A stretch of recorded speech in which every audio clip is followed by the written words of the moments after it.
Way ahead of you, little buddy. Are there cattle in Idaho? I heard it's not a real beef and potatoes kind of state.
Okay, so I have the pleasure to talk to David here. Dave, why don't you introduce yourself before we sort of dive into our conversation today? Sure. My name is David Andrew Weeb. I'm the founder of MusicEntrepreneurHQ.com. I'm a musician myself. I've taught music. I've been involved in the production side of music. Basically, pretty much anything you could think of. Investing, freelancing. I've done a ton of work in the music industry. Hi, this is Christopher, founder of Musical You, and welcome to the Musicality Podcast. On today's show, I'm joined by David Andrew Weeb. David is a man of many projects, and as well as writing on his site, MusicEntrepreneurHQ.com, and hosting the New Music Industry podcast. He is also a songwriter, he performs regularly with 2 bands, and he's written a book, The New Music Industry. Hello and welcome to the Music Money Podcast. Today, my guest is David Andrew Weeb. David is the 5-time self-published and 3-time best-selling author of The New Music Industry. David Andrew Weeb, welcome to the Empower Network. Thanks for being here.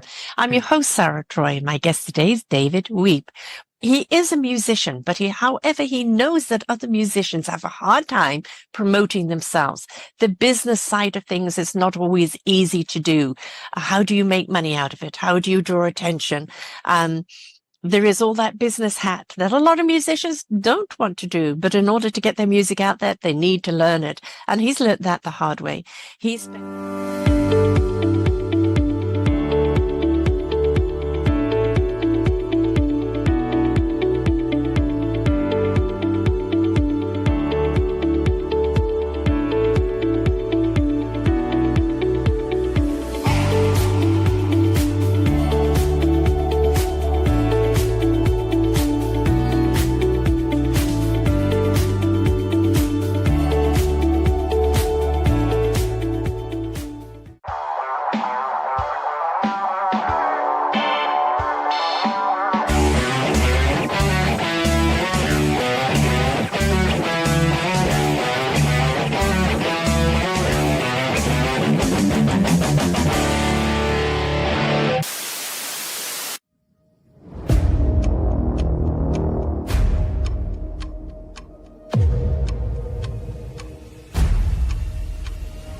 Welcome to Spark Infinity until it sticks, where raw passion ignites lasting transformation.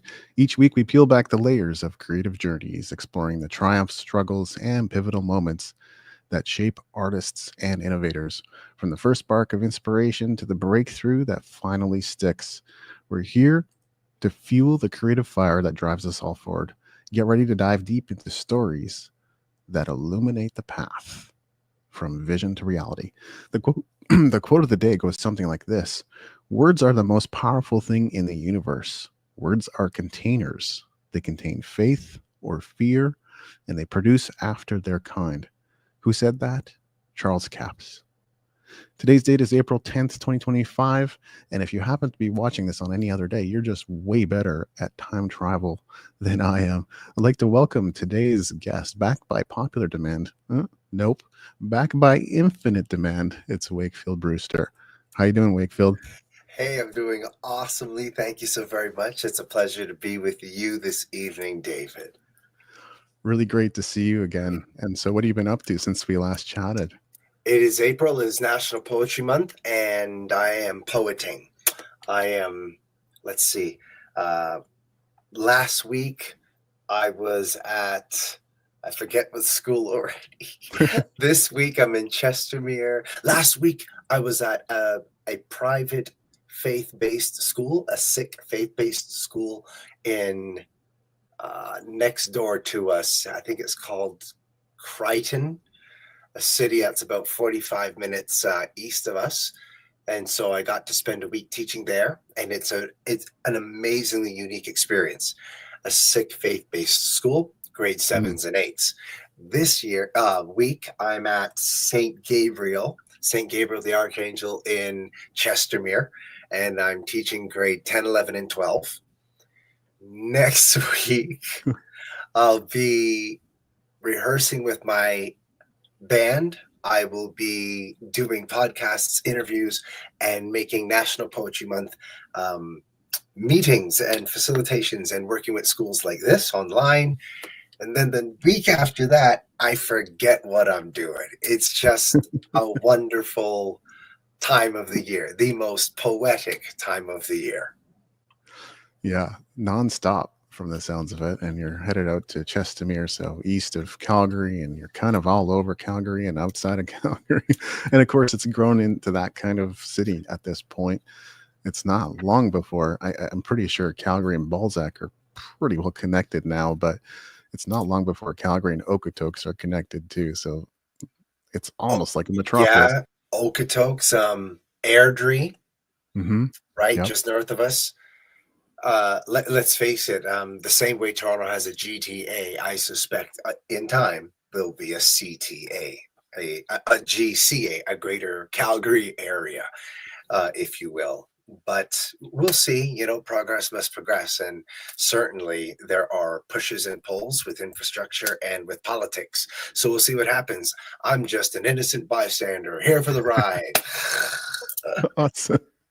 Well, having come from Toronto, of course, that whole area, it's already a metropolis between Barrie and Toronto and Hamilton and blah, you can on and on. And Vancouver, of course, is like that too. Yep. So now it's just a matter of time before we see that in Alberta. And there's no hate. It doesn't matter where a city is. This is the pattern of cities. This is what they do. Yes. They actually don't do anything differently, just differently than each other, but they do the same things. They get larger, more different people, different ways of life, culture, whatever. It starts to go from salt and pepper to paprika, and all the spices are up in there, and it brings all of the nuances of lifestyles along with it. Amazing. Now it's National Poetry Month, and you're here to help us understand what that is. I know for you, every day is National Poetry Day, but April, what's the deal with it? I don't know what to say except for poetry got itself a month. If you look at one of those days of the month, like, I don't know, go to a particular website, there's an app, and it shows you just how many different days of the something fall in calendars. So there's a national this day, a national that day, a national, and there's tons of them on different days. I think May 5th is National Burgers Day. So everybody's got something now, and it's celebrated in the calendar year, weekly, fortnightly, monthly, bi-weekly, whatever.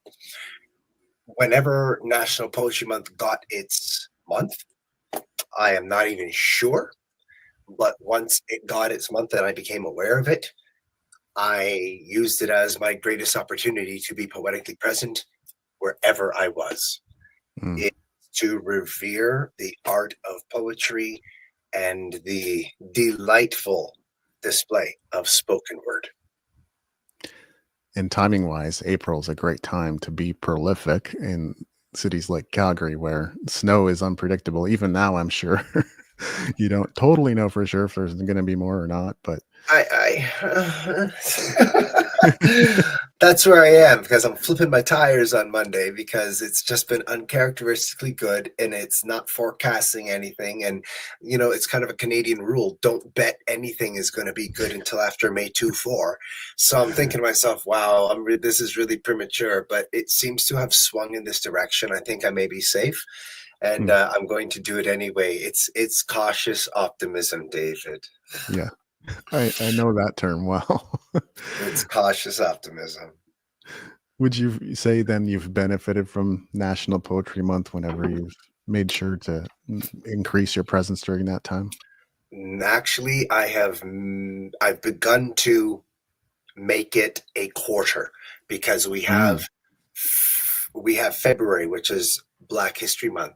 Then we have April, and in between is March.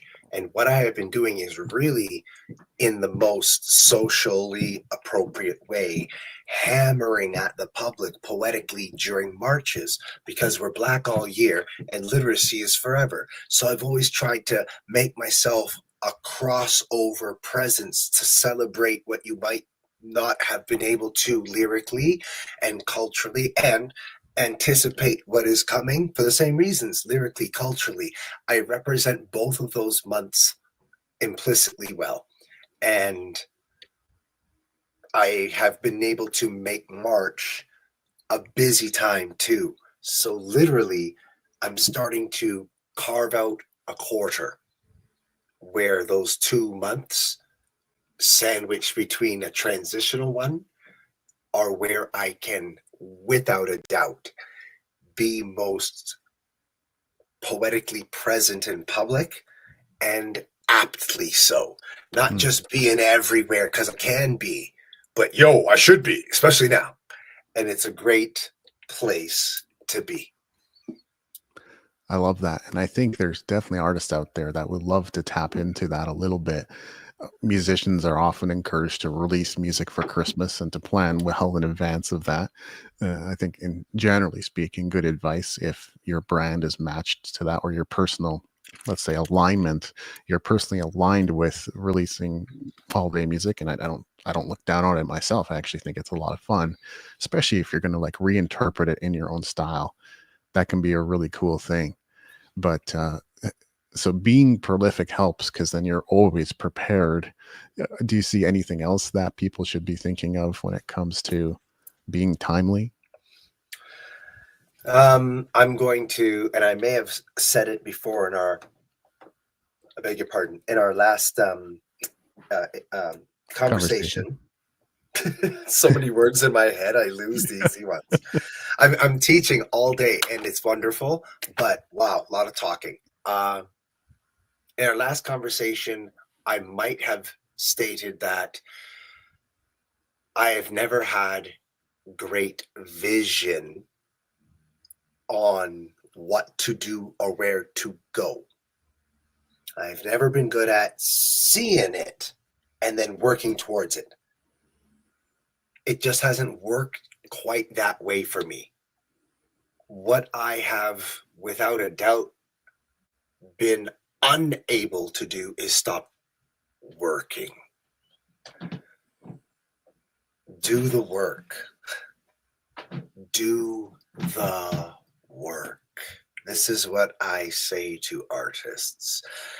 And I say it with a bit of humor, and I be a bit glib, and I say the good work, the bad work, the day work, the night work, the shiesty work, shady work, free work. This, I say it all, but do the work. I like to believe I'm on a pond and I'm in the middle and I work and it ripples. And sooner or later, I hit an object. I hit a stick, a fish, a stone, a frog, a lily pad, whatever. And any of those objects are opportunities. I don't get them all. No one gets everything, Nothing's absolute. But I can't see it and then travel to it with a plan. I just work really hard a lot of the time. And I work all of the time, but don't do all of it. And I do some of it some of the time, and I do a little of the time. It's not absolute. It's like grazing. Mm. And in certain places, you eat more, or you do more, or there's a salt lick, but it's like grazing. Whenever I get here behind the orange curtain in the word room, the word wizard right here behind the orange curtain, once I'm here, I know that I can do anything.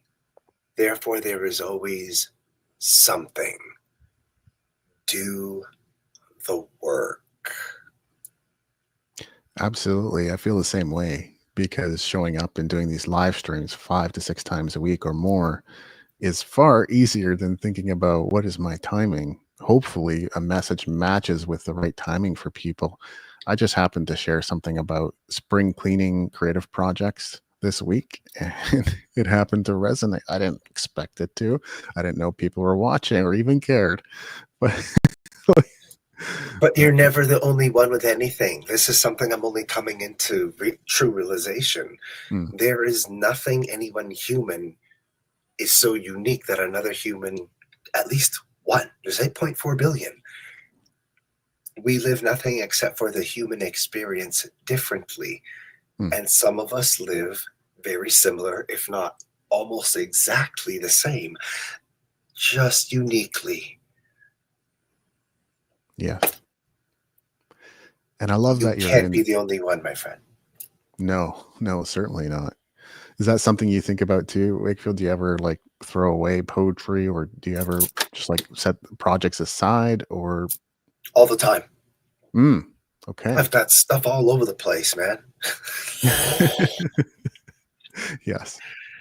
Because I am the whole package, but I can do so many things. So here I am podcasting with you, interviewing, live speaking, in the booth. It's got a different feel. Yes. There I am on stages. There I am in drama schools. That's where I was. I was at North Trail High School teaching grade 10, 11, 12 drama, theater tech, language arts, and poetry.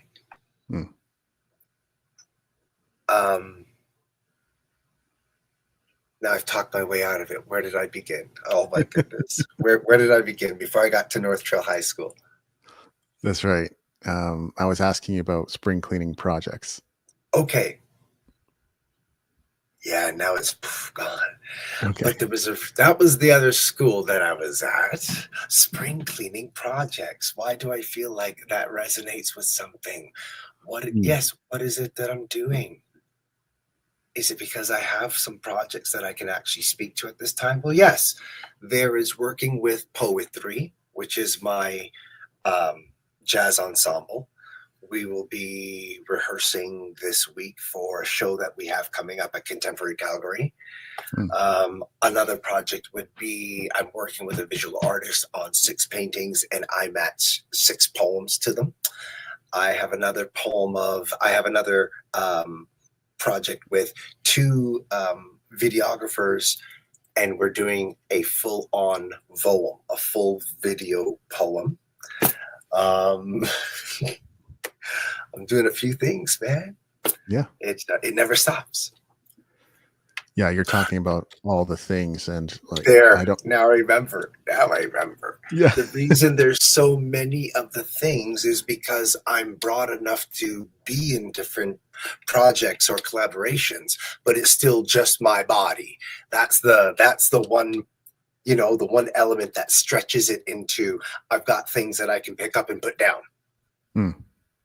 There are very few things I have to carry through in a linear way. I can pick up and put down a lot of things and come back to them for them to be completed. That's the circuitous way to answer your question. I love it, actually.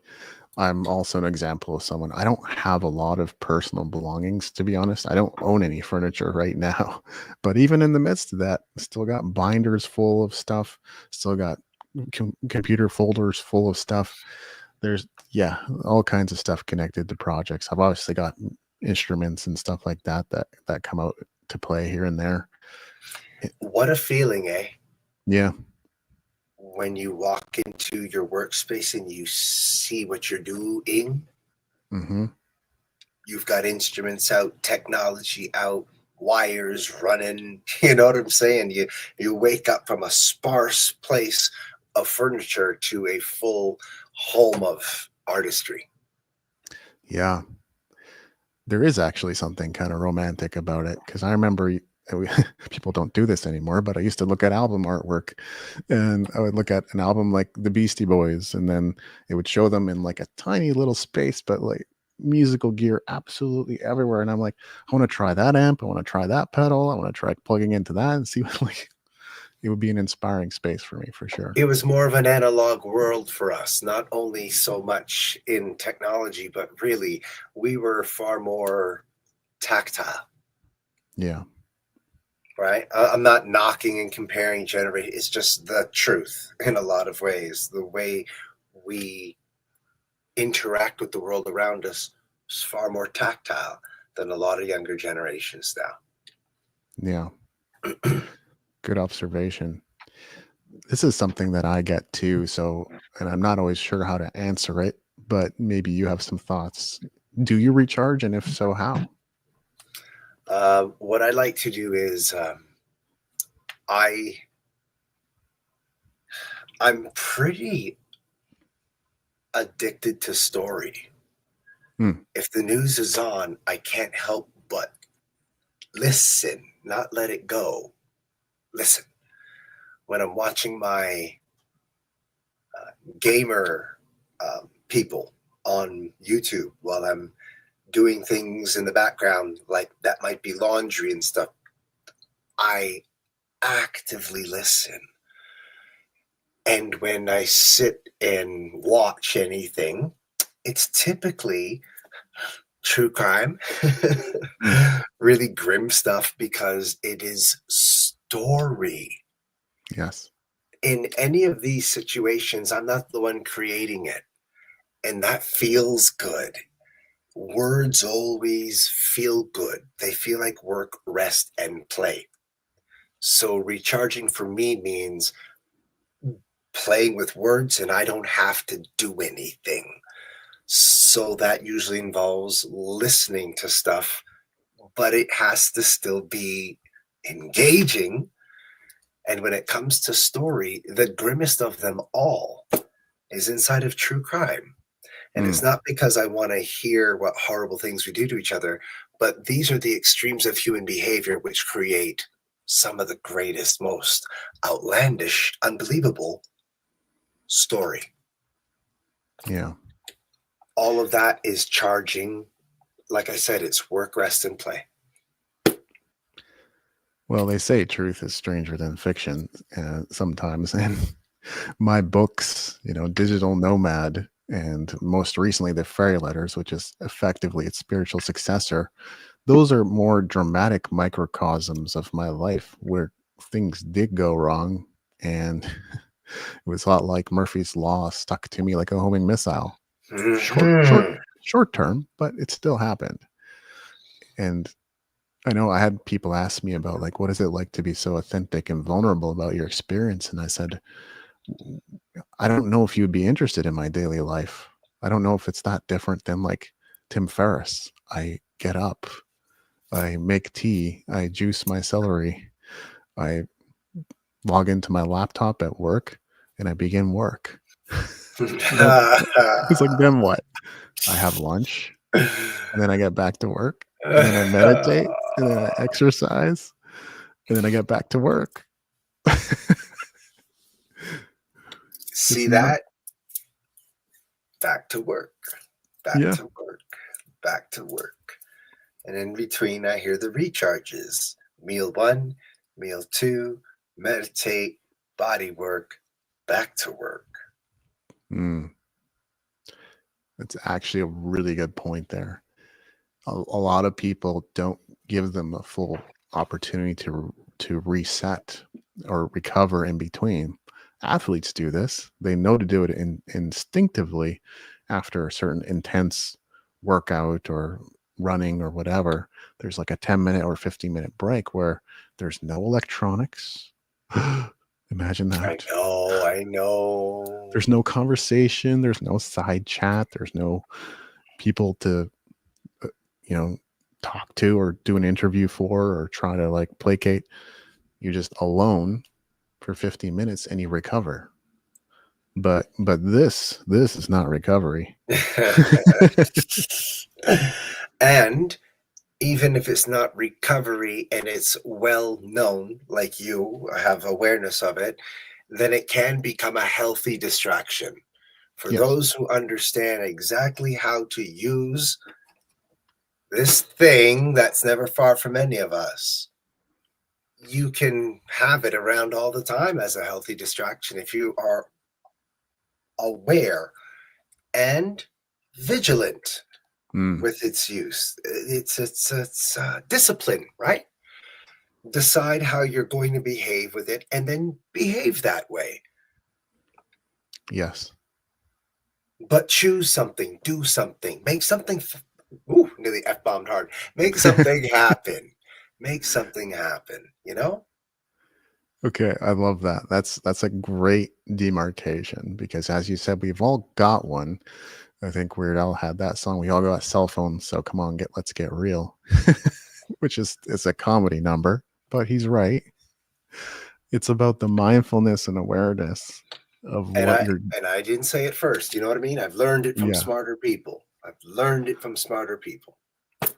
No, I think you're right, and whoever taught you is right, because when I'm out in public and I see people glued to their phone, literally unable to pull away from it, that's very different than me occasionally, not a whole lot, but occasionally checking my phone as I'm going about my day.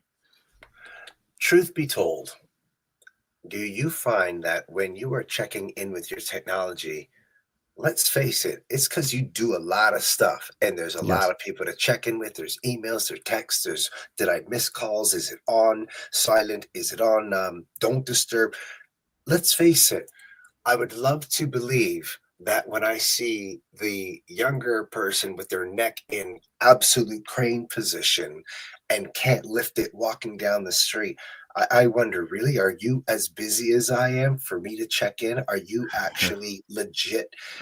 I'm not making a judgment, but I'm very, very busy. So busy, I have to walk with a battery in my pocket to make sure I have so many things running while I'm teaching, checking in with stuff. It's the lifestyle as busy artists and working in business with art.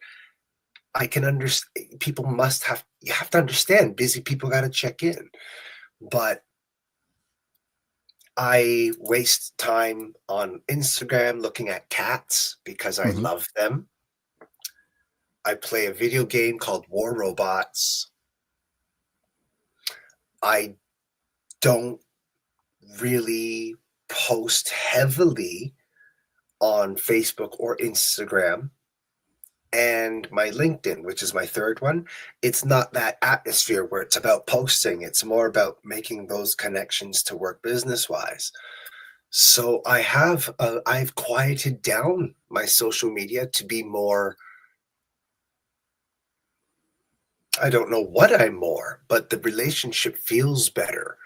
Things feel better with my feeds. Things feel better with who I interact with. I've been doing a lot to streamline and redirect all I can without worry about the algorithm. Yeah. And actually, you're pointing to fairly typical writer behavior. I didn't really know this until recently either, but I came to understand reading Ben Settle's work. And he's more of a copywriter. For people who don't really understand that term, it's like sales writing for websites, for advertising oftentimes. And he was talking about, I've got 4 old video games that I play over and over and over and over in rotation. They're really old. Yeah, this game's old. It's 10 years old. Yeah. Sometimes he says, I will just write out a sales letter by hand that Gary Halbert wrote. Everyone knows Gary Halbert was a legend in the copywriting space. And he's like, I'll write that out by hand. So he's talking about things that to the average person, like a lot of those things, would appear to be just lazing around, right? Oh, he's just being lazy right now. Thank you. But sometimes to connect the dots, you have to relax your mind. I thank you for saying that. Oh, there are so many people I wish just heard that. I have been recently advising some of my artist friends, closer people who, I care about their how they're feeling in their artistry. And they have had some very unfortunately frustrating and disheartening conversations, especially with those who aren't artists, on their methods or their process. And because it's not, I sit down and crank out 10,000 words, when they try to explain the space in between when the craft is being manifested, it sounds like lazing around. Yeah. Especially with writers. Yeah. I'm sitting here bouncing on my yoga ball at 4:05 a.m. At 8:10, I may not have anything typed, but I'm actually clocking it as writing time because I must be in front of this piece for it to make me think of it, even if I'm not touching it. It's hard to explain even now. And I know you get it. And I didn't even say that. I didn't even say it correctly, if you get what I mean. Yeah. So thanks for feeling me trying to get it. No, that was really good. So, like, assembly line precision writing is just to deliver stuff on time and deadlines. And I've had to do that. There are definitely times when it's like, I'm getting paid to do this. I'm staff writer, I'm ghost writer, whatever the case might be. So I have to crank out 5,000 words. It's not, I'm going to. But away from that world, which I mostly am at this point, it really is like, there are things that you want to do to put your mind at rest. Even John Carlton talks about this, another copywriter. He says, I got started on a project and I might put a few words down at the typewriter, but for the first 4 weeks, I'm drinking bourbon and smoking and saying goodbye to my girlfriend as she leaves every day for work. And for the average person, because obviously he's not dressed for work either, just looks like he's lazing around. But he says, I'm thinking about the project the whole time. It's true. It's true. You can see that this is cathartic for me, that we're having this conversation. Thank you so very much. All you artists out there, we get you. We're with you. We feel you. Yo. Like, especially the writers. Yeah. Yo, we get it. And it must be like that for music composers too, to an extent. Oh yeah. Right? Mm-hmm. Yo, thanks. You're welcome. I've spent so many hours in front of this computer. And and then the poem shows up. You know what I'm saying? Yes. And I can't account for all of the space in between. It's not hammering away at this keyboard. Man, thinking is real for no one who believes it. Thinking takes time. Thinking is real, especially when you're thinking of the artistry and your own personal process. Thanks for having this part of this conversation, David. I really appreciate this. It was great. It was man, great to bring those examples out of the basket too. Whoa, yeah. Yeah. I think in Carlton's case, like in his final week or final 2 weeks, he'll finally go to the library and just like plow through. But all by then, all your ideas are like they're there. So you might need to pull a reference here and there, but basically, you know what you want to say and how you want to say it and what references you want to incorporate. There is something that's happened to me over and over and over. I can't be the only one. Everyone will say this has happened to them too. I believe everyone's had it happen several times. However, I'm trying to convey that this has been my life. It's been a lifetime of what I'm about to explain. If there is a book, a TV show, a movie, a magazine, an article, a thing, give me a thing.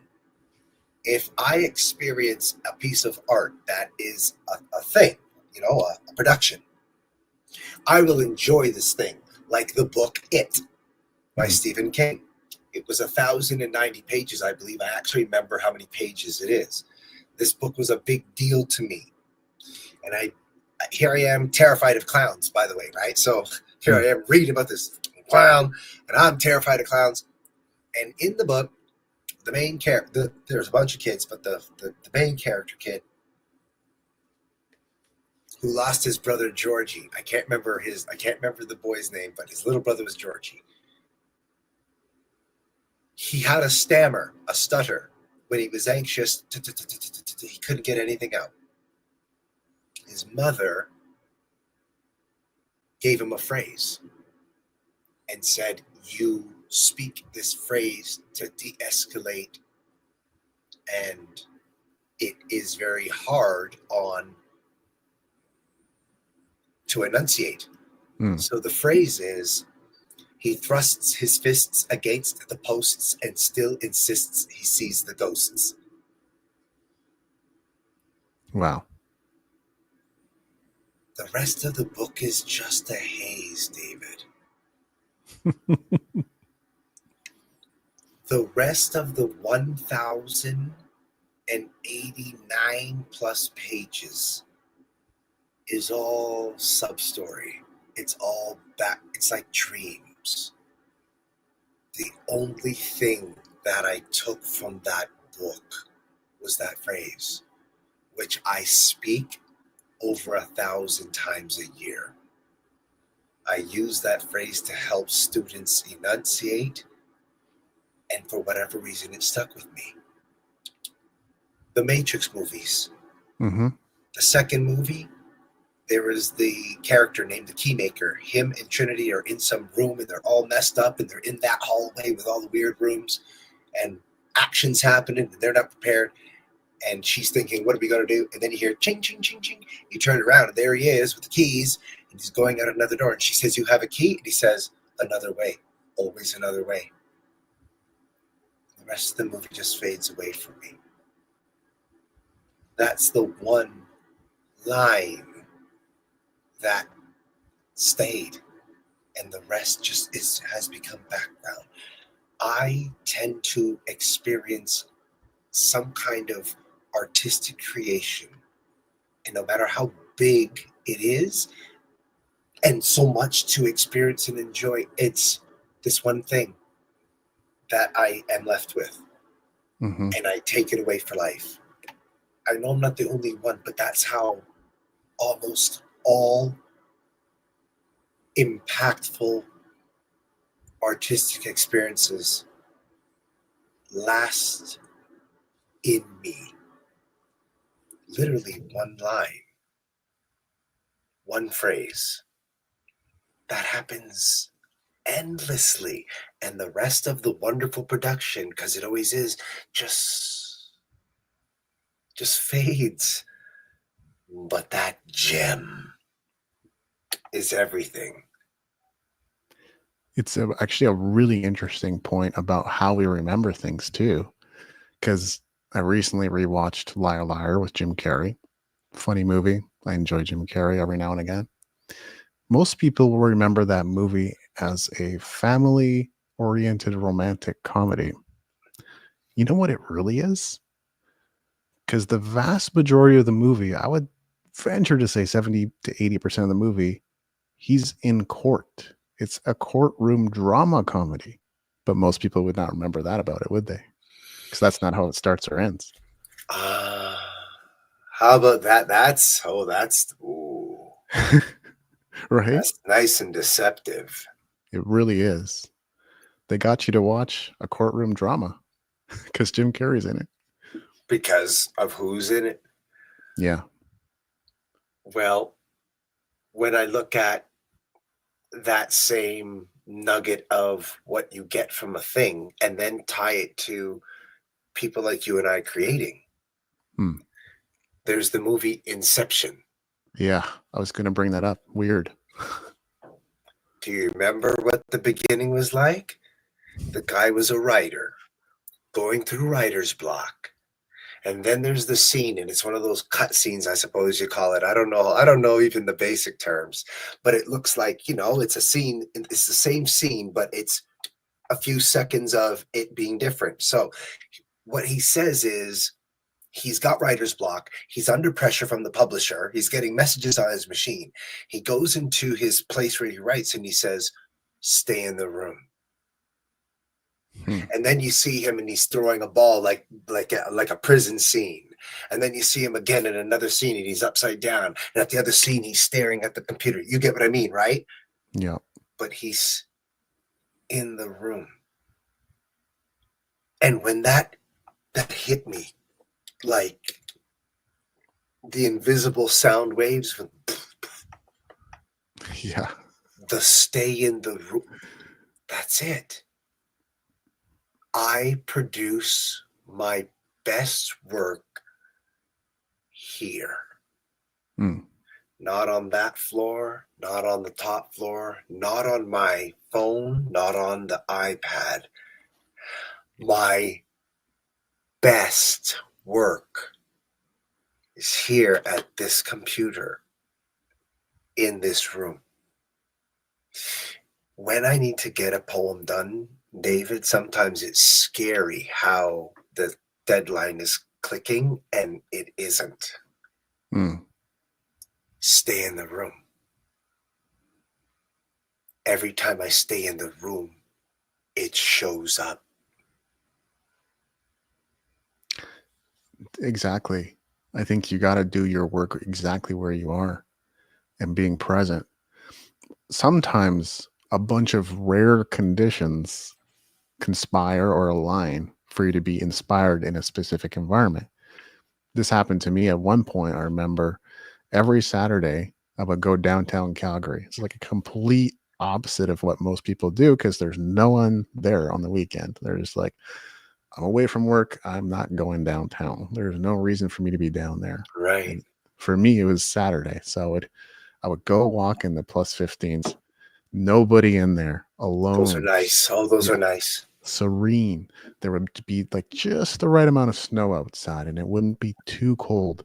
And I'd walk all the way over to the Hyatt and then I would sit down inside the hotel lobby and get some of my best work done. It's crazy. That's finding place and space here and here. Yeah. And things line up. I try so hard. I aspire to inspire the younger generations of artists, but I always believe that it's not free and easy, fast and loose, and it's whatever. Sometimes old school keeps showing up in particular places because it still has a lesson that is valuable to teach. And I try to get them to understand to stay in the room or to find your place or your groove or your medium or your time of day. There are elements that will allow you to access your avenues of artistry, but they could be with location, time of day, right? Mm-hmm. You have to do different things to find out where you produce your best stuff, and it could be in several places. For me, optimum here, just simply here. But someone could do what you do. Have a walking meditation where there's no one around and the snow outside that you can see creates that hush around outside. You can hear outside being quiet. You can hear when outside is quiet. And that's a walking meditation where there are so many people, but now it's just you. Yep. Solitude. And then you reach that spot. Whatever you did on that walk, it just tumbles out from your artistry. There's something to be said for solitude. Yes. So true, because it's often something we try to avoid, or at least maybe it's just naturally human to want to avoid being alone. Yet, Boy, whoop, I go into that, boy. but I think artists in some ways are often the complete opposite. It's like we found so much peace or solace or interest, like stuff that's intriguing in those silence and those moments alone.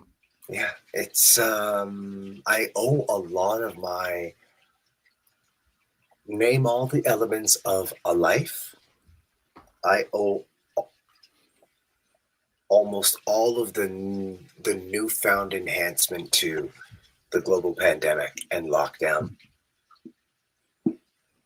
It's when the world went on its keister that I found my feet. Yeah. I have to say, there was something weirdly satisfying about it for me as well. And I found how to be alone and love it. I never, the world was so quiet. I didn't know I needed so much. I didn't know I needed it so badly. I thought I was, what's the word? I thought I was maintaining, or what's another word? I had become inured to the hum of the city and elements of my living therein.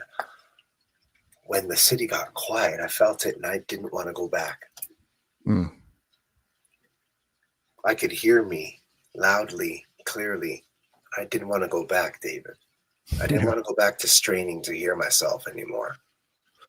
Yeah. It kind of goes to show just how stressed out people can be, and that creates a noise. It might be a psychic noise, it might be an energetic noise that you can't really hear. I love how you said that. Psychic noise, energetic noise. That's real. Yeah. That ain't woo-woo. That is straight up real, man. Psychic and energetic noise. Whoa, you're a poet. Yo, you're hitting me hard today with some of these things, man. Thank you. I'm feeling some of these. I'm like, yo, all right. I'm not alone, but I'm hearing it. I know I'm never alone, but it's nice. I'm hearing it. Thanks, man. You're reading me. Absolutely. I'm vibing with you. And thank you. I really appreciate that as well. Yeah, it feels good. It feels good. Yeah. Sometimes artists just need to be able to say it out loudly in front of other artists, just to not necessarily echo chamber, but we acknowledge each other's nuances quite well, with a lot of grace and compassion, a lot of ease and acceptance, a lot of understanding without even explanation. Thanks, man. Thank you. It's really easy when you don't even have to ask, and you know someone's in the smoke of the battle just like you are. Yep. It's the battlefield is wide. Yeah, it is. So trust me, we're all on it somewhere. The battlefield is broad, it's wide. There's a lot of space for us to be battling. That's for sure. And let me say this. I'm grateful for my battles. It is the human experience to have problems, and I am grateful for my problems. With all the positive things in my life, I'm grateful for my problems. It's balance. I'm good with it. Yeah, that's so interesting, because there was a presentation at work earlier today. Every Thursday they do these little talks, and I gave one too. It's fun. But it was about critical thinking, and the entire presentation led us on this journey of thinking critically about what it means to think critically. It was pretty interesting. I don't know how much I love philosophical debates. When I give advice, I'm usually trying to give people stuff that I've tried and experienced it actually works. Empirical evidence. Yeah. So important, right? Yeah. But this idea of a problem is something that I've sat with for a long time. And now we're probably really getting a little bit philosophical. But if your car breaks down, who has the problem? It's not the car. The car's just doing what it does or not doing what it does. So the problem's with you. The problem didn't really exist until you defined it as a problem. Right? Yeah. That's frustrating too, eh? It is. If you can at all peek onto that other side, it's like, yeah, that's pretty frustrating. Yeah. It is. I've been there, right? And so like you got to make a phone call and get your car towed or whatever that involves. Maybe attempt to repair it yourself. But I had a car that broke down on Deerfoot, so I didn't have many options. It was just like, and then I still went to work that day and still had to figure out a way home. Yeah. What a feeling. What a gross feeling. I hope that my stint with car ownership, because I just bought my first car in November, I hope that it is unremarkable. Yeah. Well, for as long as I can remember, I've driven 10-year-old cars and sometimes 15-year-old cars. Mostly good experiences. So, and I've also heard of people buying $500 clunkers and then lasting them for 10 years. Yeah. So you just never know. Well, I was happy to find a 2018 Kia Soul that only had 50 clicks on it, 50,000 in 6 years. So that's about like 7,000, 7,500, something like that, 7,500, 8,500 clicks a year. That's nothing. So I was pretty happy with that. You know what I'm saying? And it was almost new. It's what it felt like. 50,000. She was, I think, a lawyer who previously owned it. She only drove it to the office and she didn't drive in much. So I am hoping that I have an uneventful career driving. It's a little modest car because my ego is not on the road with me. And but it's nice to be able to have the independence to do a lot of the schools. I am in different cities now, as we said, right? I'm in cities outside of Calgary and across all four quadrants. So I'm getting poetry around, and I've got my word mobile to do it. Oh, well, you turned it around on me. You read my mind that time because I was going to say something about the quadrants, but now you just said it. Straight goods. The word wagon takes me where I gotta go. It's cool. It's all right. It's all right. Yeah, totally. I love that. Well, I know you prepared a poem for us, or at least for Poetry Month. Would love to. I did decide to pick this poem. This poem has two major elements, which a lot of people don't hear from me anymore because the direction of my writing has become quite social. But when I began writing, what really stood out about some of the pieces stylistically is there are pieces that you can call stream of consciousness, and there are pieces that you can call free verse because of the structure. However, not a lot of poets have free verse stream of conscious poems.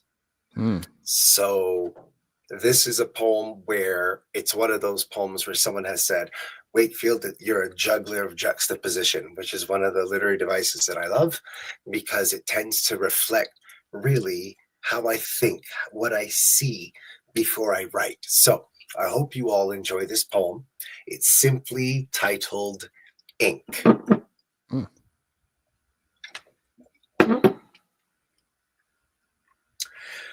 With new coats and colors, I attempt to craft collectively, knowing every subject that's beneath the sun respectively.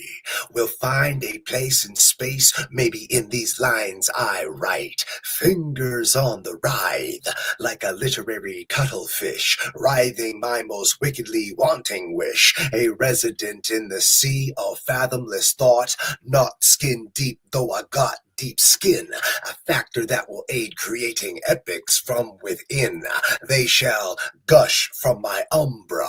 My corporeal form will become a walking eclipse with mad working lips, pushing passages of pain, putting pigment in the plains, through hull breached seams, like coal blackened dreams in never-ending streams, steaming up, cooling off. In the soup of life, most are just broth. So let things happen as they may, for that is what the bulk of us be doing anyway. There is more to global vision than just finding the globe. Sometimes you gotta blink like how a light be on the strobe, for a lot of people truly love our leaders and our masters. They stand stout devout behind their national disasters. They are frightened by the news and opposing sides of views, and they burn in their beds while they die in their heads. So I stay fitful and fickle like Calgary weather, and when it turns harsh, I just pull myself together. For I simply feel inspired to explore my surroundings, tired, wound, and wired, viscerally, vulnerably, me in my slightest of masculine frame, through thick and thin my war within my worlds of words and wellness. Hey, smog has a different taste today. The UV index color gone gray. Everywhere is advertising about a smart home. I swear I can still see the hole up in the ozone. Pavement is a form of frightening corruption, allowing gluttony, greed, slaughter, and speed to bleed unhindered down this path of destruction. That's why you should always buckle up. Beware the lurch of collision and the church of short vision. But how does one put all of it together? And when does one know when to put it all down? Do we rest from fatigue or from fear? Sleeping tends to take me a whole world of effort, some to and fro, as if all night I'm waiting to exhale. The toils and tribulations of the universe are tightly embraced. Inside my chest they are encased. With mechanical digits gripped to my ribs, I stumble through the air with clipped wings, tripping on the spiraling currents, thrashing through the thermals, the wind robbing the very breath from my innermost cavity in my greatest attempts to open it all up so I can lock it all down, master my disaster, and make mental moorings, stifle the words of those with a boorish demeanor, smoke 'em all like Montreal meat and get meaner, and take the heat the way you're gonna hear about how you rubbed somebody wrong, made a good day bad 'cause you had to get mad, and when you're at your best, it's only for your usefulness, not your fullness of self. So what are you gonna do? With unrequited rancor, must I relish in the distended darkness of a withering afterglow? Nah. You can taste life beyond modern-day strife. With a simple and subtle change, you need not free fall to switch it all. Just do something small. A turn of phrase, a different answer. Tell your lover they are your hero. Speak up certainly. Admit you're afraid. Look a little longer, and maybe change the color of your ink.